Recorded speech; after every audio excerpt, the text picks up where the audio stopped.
অনেক ভর্তাই খেয়েছ। তরমুজের ভর্তা খেয়েছ কখনো? তরমুজ আজকে মাখতেছি।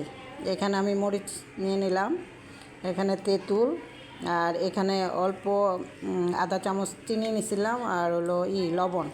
এখন আমি মেখে নিব। এখন একটু কাসন্ত দিয়ে দিব, কাসন্তি। এটা দিলে আরও টেস্ট বেড়ে যাবে।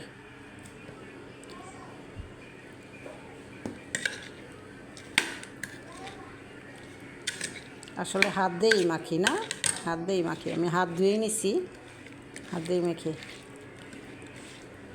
এটা কিন্তু অনেক মজা লাগে, তোমরাও বাসায় ট্রাই করবা। এখানে একটু তেঁতুল দেওয়া মানে একটু টক টক লাগবে, টক মিষ্টি, মজা লাগবে। আর ঝালটা যার যার মতো করে দিবে।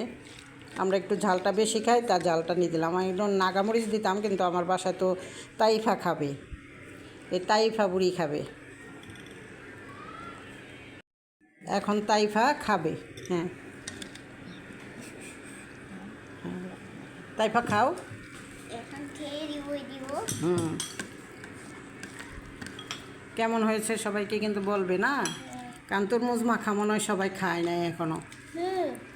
মজা, মিষ্টি অনেক মজা, এটা সেই আপনারাও ধরে মাখিয়ে খাবেন, অনেক মজা। আর ভিডিওটা কেমন হলো সবাই বলে যাবেন, দেখেন।